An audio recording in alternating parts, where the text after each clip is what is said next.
नमस्कार दोस्तों, कविता Yadav YouTube channel पर आप सभी का स्वागत है। हमारी तैयारी चली हुई है हिंदी विषय से संबंधित टीजीटी पीजीटी परीक्षाओं की। हम टीजीटी पीजीटी परीक्षाओं के लिए संपूर्ण हिंदी के पाठ्यक्रम को आगे बढ़ाते हुए अपनी तैयारी कर रहे हैं। एक तरफ हमारा हिंदी साहित्य का इतिहास चल रहा है, तो हम भाषा विज्ञान के टॉपिक को भी साथ में लेते हुए चल रहे हैं और हिंदी व्याकरण को भी कर रहे हैं। साथ साथ हम जो टॉपिक हो जाता है उनके प्रश्न उत्तरों को भी कर रहे हैं और पिछले सालों के में आए हुए प्रश्न पत्रों को भी हम साथ ही लेते हुए चल रहे हैं। तो इससे हमें ये पता चल जाएगा कि परीक्षा में किस प्रकार से प्रश्न पूछे जाते हैं, क्या हमारी तैयारी सही तरीके से चल रही है। इन सब का ज्ञान हमें पिछले सालों के प्रश्न पत्र करने से हो जाएगा। और बात कर लेते हैं आज की क्लास की। आज करेंगे हम हिंदी भाषा के उद्भव और विकास का, जो हमने पिछली क्लास में टॉपिक किया था, उनके महत्वपूर्ण प्रश्नों को। मैं अपने बारे में ज़्यादा कुछ तो नहीं कहना चाहती, सिर्फ इतना कहना चाहती हूँ, जो बच्चे मुझसे नए, पुराने बच्चों को तो पता ही है, और जो बच्चे मुझसे नए जुड़े हैं, मेरे अनुभवों के आधार पर मैं आप लोगों से ये कहना चाहती हूँ कि हमें उन्हीं तथ्यों को बार बार रिवाइज करने में सफलता हासिल होगी जो परीक्षा में बार बार पूछे जाते हैं। ये मैं अपने अनुभवों के आधार पर कह रही हूँ, क्योंकि मैंने NTA नेट क्वालिफाई किया है और TGT हिंदी में नेगेटिव मार्किंग के साथ 90% अंक हासिल किए हैं। इसी आधार पर मैं आपको बार बार इसी बार पर जोर देती हूँ कि हमें कम पढ़ लेना चाहिए, लेकिन चीज़ें इस तरह पढ़नी चाहिए कि वे हमें बिल्कुल याद रहें, परीक्षा में हम कंफ्यूज ना हो। रचनाएं हम सब पढ़ लेते हैं, हम सभी तथ्य पढ़ लेते हैं, और जब हमारे सामने एग्ज़ाम में आती है तो हम कंफ्यूज हो जाते हैं 4 ऑप्शन देखकर, कि हमें ये भी लगता है हाँ इसका आंसर ये भी हो सकता है, ये हो सकता है। हमें हो सकता है पे नहीं जाना है, हमें बिल्कुल एक्यूरेसी के साथ याद करते हुए आगे बढ़ना है, बिल्कुल कि इसका कन्फर्म यही है। और कई पुस्तकों में, जहाँ तक मेरा अनुभव है, कई पुस्तकों में जैसे सन हुए, कुछ तथ्य ऐसे हैं जो मिस प्रिंटिंग की वजह से या थोड़े बहुत गलत भी दिए गए हैं, लेकिन हमें उन चीज़ों को भी बाहर निकालते हुए सिर्फ अपने ऑथेंटिक बुकों का सहारा लेते हुए अपने पाठ्यक्रम को आगे बढ़ाना है। और मैं सिर्फ बिल्कुल ऑथेंटिक चीज़ों को ही आपके सामने लेकर आऊँगी। उसमें मेरी तरफ से ये होगी कि गलतियाँ कम से कम हो। ये तो है नहीं, कोई भी व्यक्ति संपूर्ण तो हो नहीं सकता, लेकिन कोशिश ये रहेगी कि आपके सामने ऑथेंटिक चीज़ें ही प्रस्तुत की जाए। बढ़ते हैं हम ज़्यादा टाइम वेस्ट ना करते हुए अपने फर्स्ट प्रश्न पर। हिंदी के उद्भव का सही अनुक्रम क्या है? तो हिंदी का उद्भव का सही अनुक्रम क्या है? तो ये है, इसमें इन ऑप्शनों में से पाली, प्राकृत, अपभ्रंश और हिंदी। यानी कि पाली से पहले अगर संस्कृत भाषा हो तो पहले संस्कृत, पाली, प्राकृत, अपभ्रंश, फिर हिंदी। नेक्स्ट क्वेश्चन, भारतीय आर्य भाषाओं के विकास के कितने चरण हैं? भारतीय आर्य भाषाओं के विकास के 3 चरण हैं। निम्नलिखित में से किस आर्य ने प्राकृत को मीठी तथा संस्कृत को कठोर कहा? किसने कहा? राजशेखर ने। प्रकृति संस्कृतम तत्र भवम तत्र आगतम या प्राकृतम, ये किसने कहा है? ये कहा है हेमचंद्र ने। यानी कि प्राकृत भाषा कहाँ से आई? ये निकल कर आई संस्कृत भाषा से। गौड़ बहो किसकी रचना है? ये रचना है व्यक्तिपति राज की। प्राकृत प्रकाश किसकी रचना है? ये है वरुचि की। प्राकृत की किस अवस्था को अपभ्रंश का या अवहट कहा गया है? किस अवस्था को कहा गया है? तृतीय अवस्था को। प्राकृत की प्रथम अवस्था को क्या कहा है?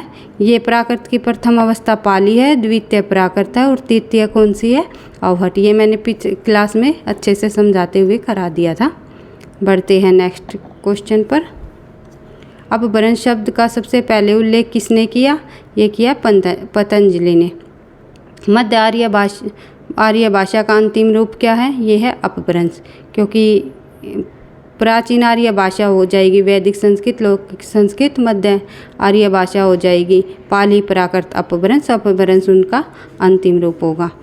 वैयाडी और पतंजलि ने अपभ्रंश शब्द का प्रयोग किस अर्थ में किया? ये किया संस्कृत के मानक शब्दों से भिन्न, भ्रष्ट और अशुद्ध शब्दों के अर्थ में। बढ़ते हैं नेक्स्ट क्वेश्चन पर। अपभ्रंश शब्द। अपभ्रंश शब्द एक है तत्सम शब्द। निम्नलिखित में से इनमें से कौन सा शब्द तद्भव है? कौन सा शब्द तद्भव है? इनमें तद्भव नहीं है। ये है अपभ्रष्ट। अपभ्रष्ट शब्द तद्भव नहीं है। ये तीनों तद्भव है, अवहट, अवहंस और ये क्या है?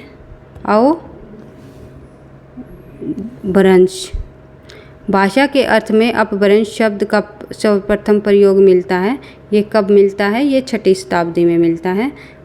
अपभ्रंश भाषा के प्राचीनतम उदाहरण निम्नलिखित में से किस ग्रंथ में मिलते हैं? ये मिलते हैं भरत मुनि के नाट्यशास्त्र में। बांग्ला का विकास अपभ्रंश के किस रूप में हुआ? बांग्ला का विकास हुआ अपभ्रंश के मागधी रूप में। पाड़ू दोहा की रचना किसने की? पाड़ू दोहा की रचना की मुनि राम सिंह ने। दोहा कोश के रचयिता कौन है? ये है सरहप्पा। चरित काव्य सर्वाधिक किस साहित्य में रचे गए? ये रचे गए जैन साहित्य में।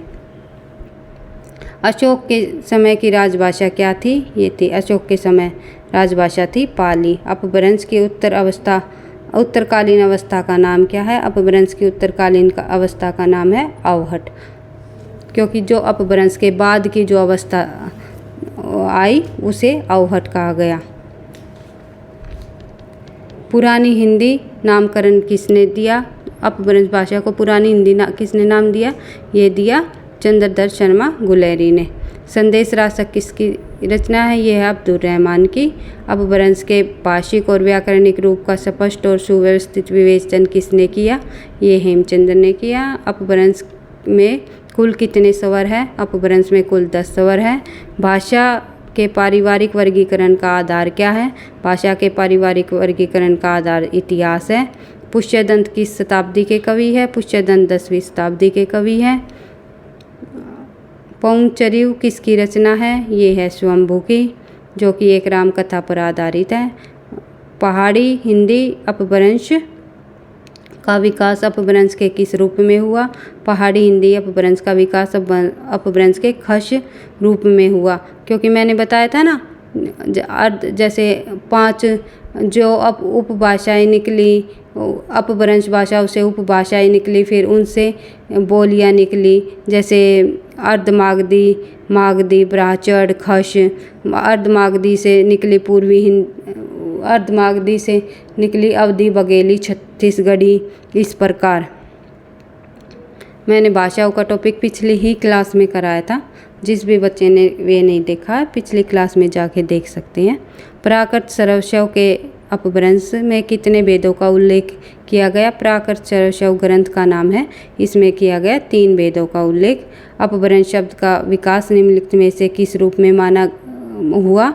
ये अपभ्रंश शब्द का विकास हुआ अवहंस रूप में।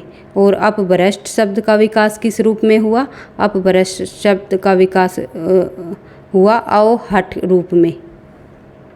स्वयंभू ने अपनी रामायण में यानी कि पौंचर्यु जो राम नामक का जो ग्रंथ था वो एक रामायण ग्रंथ था। उसके अंतर्गत इन्होंने अपभ्रंश के लिए किस शब्द का प्रयोग किया गया? उसके किस शब्द का उल्लेख किया? उसके अंतर्गत इन्होंने अवहत शब्द का उल्लेख किया। अपभ्रंश के लिए अवहत शब्द का प्रयोग निम्नलिखित में से किसने किया या किसने नहीं, किस आचार्य ने किया या किस ग्रंथ में किया गया? इस तरह क्वेश्चन बन जाएंगे। महाकवि कालिदास ने के किस ग्रंथ में अपभ्रंश के कुछ छंद मिलते हैं? ये मिलते हैं विक्रम और शिव जो इनका ग्रंथ है उसके अंतर्गत। नेक्स्ट आ जाएगा हमारे मिलान वाले क्वेश्चन। मिलान वाले के अंतर करकंड चर्यु किसकी है? करकंड चरिव है ये है रईंदू की। आदि पुराण है पुष्यदंत का। जम्बू स्वामी है धर्मसुरी का। ये है भविष्यत कहा है धनपाल का, जो प्रबंध काव्य का प्रथम ग्रंथ माना गया है। भविष्यत कहा धनपाल कवि द्वारा रचित। अपभ्रंश को आबीरों की भाषा किसने कहा? अपभ्रंश को आबीरों की भाषा कहा दंडी ने। भाषा विशेष के अर्थ में सबसे पहले अपभ्रंश शब्द का प्रयोग निम्नलिखित में से किसने किया? भाषा विशेष के अर्थ में अपभ्रंश शब्द का सबसे पहले उल्लेख किया चंड ने। नेक्स्ट क्वेश्चन, अपभ्रंश का सबसे बड़ा व्याकरण निम्नलिखित में से कौन है? ये है हेमचंद्र, क्योंकि इन्होंने अपभ्रंश का व्याकरण लिखा था। यही है सबसे बड़ा व्याकरण, मतलब ये है व्याकरण मतलब व्याकरण को जानने वाला। इन्होंने शब्दानुशासन नाम से अपभ्रंश का व्याकरण लिखा था। इस नेक्स्ट आ जाएगा विष्णु धर्मोत्तर पुराण में अपभ्रंश भाषा के लिए किस शब्द का प्रयोग किया गया? विष्णु धर्मोत्तर पुराण के अंतर्गत अपभ्रंश के लिए अपभ्रष्ट शब्द का उल्लेख किया गया। निम्नलिखित में से किस विद्वान ने अपभ्रंश को देश भाषा माना है? अपभ्रंश को देश भाषा माना है जॉर्ज ग्रियर्सन ने। और किन्होंने नहीं माना? नेक्स्ट क्वेश्चन है, निम्नलिखित में से किस विद्वान ने अपभ्रंश को देश भाषा नहीं माना? देश भाषा किसने नहीं माना? याकोबी ने अपभ्रंश को देश भाषा नहीं माना। निम्नलिखित में से किस विद्वान ने अपभ्रंश का संबंध आबीरों तथा गुजरों से माना? ये माना आबीरों और गुजरों से डॉक्टर किथ ने। निम्नलिखित ग्रंथों को उनके रचनाकार के साथ सुमेलित कीजिए। ये कैसे, ये सुमेलित वाले क्वेश्चन है। ये आ जाएगा कुवलयमाला कहा, ये हो जाएगा उद्योतनसुरी का। महापुराण हो जाएगा पुष्यदंत का। पौंचरिम हो जाएगा शंभू का। और संदेश रासक हो जाएगा अब्दुल रहमान का। बढ़ते हैं नेक्स्ट क्वेश्चन पर। मध्य देशीय या शोरसेनी अपभ्रंश को उस समय के निम्नलिखित में से कौन सी भाषा माना गया? ये माना गया परिनिष्ठ भाषा। अपभ्रंश साहित्य का पहला संपादक इनमें से कौन है? अपभ्रंश साहित्य का पहला संपादक है डॉक्टर रिचर्ड पिशेल। धनपाल कृत भविष्यत कहा का संपादन किसने किया? ये किया डॉक्टर याकोबी ने। अपभ्रंश का प्रथम प्रबंध काव्य कौन सा माना गया? ये मैंने बताया था धनपाल कृत भविष्यत कहा। सिद्धों की अपभ्रंश रचनाओं का संपादन किसने किया? सिद्धों की अपभ्रंश रचनाओं का संपादन किया डॉक्टर हरप्रसाद शास्त्री ने। पौराणिक गाथाओं की जानकारी के लिए अपभ्रंश का सबसे बड़ा ग्रंथ निम्नलिखित में से कौन सा है? ये है त्रिशिट महापुराण गुणालंकारा। अपभ्रंश का वाल्मीकि किसे कहा गया? अपभ्रंश का वाल्मीकि कहा गया शंभू को। अपभ्रंश का कालिदास और पुष्यदंत को अपभ्रंश का भवभूति किसने कहा? ये कहा डॉक्टर बैनी ने। तो यानी कि देखो, शंभू को अपभ्रंश का वाल्मीकि भी कहा जाता है, शंभू को अपभ्रंश का कालिदास भी कहा जाता है, और पुष्यदंत को अपभ्रंश का भवभूति कहा जाता है। ये परीक्षा में कई बार पूछ लिया जाता है, किसको अपभ्रंश का वाल्मीकि कहा जाता है, किसको अपभ्रंश का भवभूति। इस तरह ध्यान से क्वेश्चन में से क्वेश्चन निकालते हुए आगे बढ़ना है। बढ़ते हैं। पौंचरिव के उत्तरार्ध भाग की रचना किसने की? ये की त्रिभुवन ने। 7वीं शताब्दी से लेकर 11वीं शताब्दी के अंत तक अपभ्रंश का स्वर्णकाल किसने कहा? अपभ्रंश का स्वर्णकाल कहा इस काल को डॉक्टर हरदेव बहारी ने। क्योंकि अब वैसे हिंदी का स्वर्णकाल किसे माना गया है? हिंदी का स्वर्णकाल भक्ति काल को माना गया है। लेकिन 7वीं शताब्दी से लेकर 11वीं शताब्दी के बीच के जो 11वीं शताब्दी के अंत तक का जो काल रहा है वो अपभ्रंश का स्वर्णकाल माना है। किसने माना है? वो हरदेव बहारी ने। बढ़ते हैं नेक्स्ट। दामोदर पंडित ने कौशल की भाषा को निम्नलिखित में से क्या कहा? दामोदर पंडित ने कौशल की भाषा को निम्नलिखित में से अपभ्रष्ट कहा। थोड़ा और आगे बढ़ते हैं।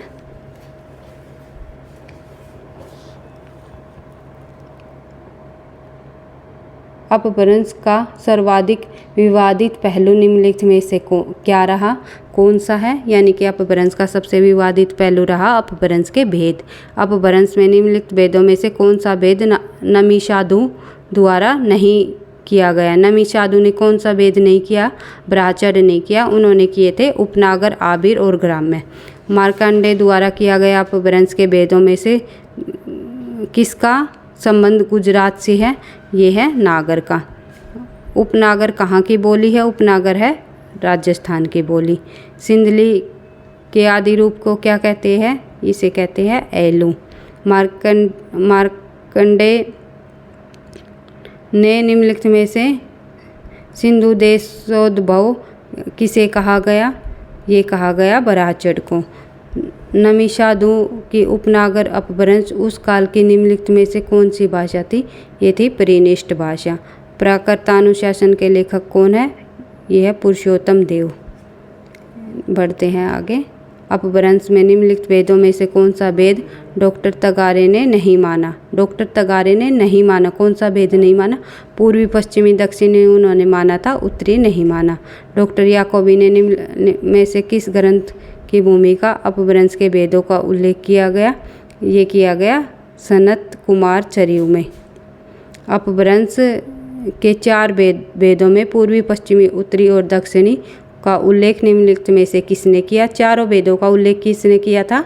डॉक्टर याकोबी ने। और उत्तरी को किसने नहीं माना? तीनों का किसने किया था? डॉक्टर तगारे ने। हिस्टोरिकल ग्रामर ऑफ अपभ्रंश के लेखक निम्नलिखित में से कौन है? ये है डॉक्टर तगारे। डॉक्टर नामवर सिंह के मतानुसार अपभ्रंश के कितने भेद हैं? डॉक्टर नामवर सिंह ने अपभ्रंश के 2 ही भेद माने हैं। नेक्स्ट बढ़ते हैं थोड़ा और आगे। अपभ्रंश में राम काव्य के प्रथम कवि कौन है? अपभ्रंश में राम काव्य के प्रथम कवि है स्वयंभू, जो कि उन्होंने कौन सा राम काव्य लिखा था? किस नाम से? पहुम चरेऊ नाम से। अपभ्रंश का एक रूप खस है जिसकी पहाड़ी हिंदी का विकास हुआ जिससे। और खस का एक अन्य नाम निम्नलिखित में से क्या है? कौन सा है? खस का एक इसमें से खस का अन्य नाम पूछ रखा है, तो खस का अन्य नाम क्या है? खस का अन्य नाम है दरद। सौराष्ट्री या नागर अपभ्रंश का संबंध है। सौराष्ट्री या नागर का संबंध किससे है? गुजरात से। और उपनागर का संबंध किससे बताया था पिछले क्वेश्चन में? उपनागर का बताया था राजस्थान से। और नागर का और सौराष्ट्री का है गुजरात से। पेचासी अपभ्रंश का एक अन्य नाम है। पेचासी अपभ्रंश का नाम है कैकय। अपभ्रंश में कृष्ण कथा का सूत्रपात किसने किया? राम कथा का भी सूत्रपात स्वयंभू ने किया और कृष्ण कथा का भी। साहित्यिक रूप में अपने विकास और विस्तार के दौरान अपभ्रंश ने निम्नलिखित में से किस प्राकृत को सर्वाधिक प्रभावित किया? ये किया सर्वाधिक प्रभावित अपभ्रंश में निम्नलिखित में से शौरसेनी। निम्नलिखित अपभ्रंश ग्रंथों को उसके लेखकों के साथ सम्मिलित कीजिए।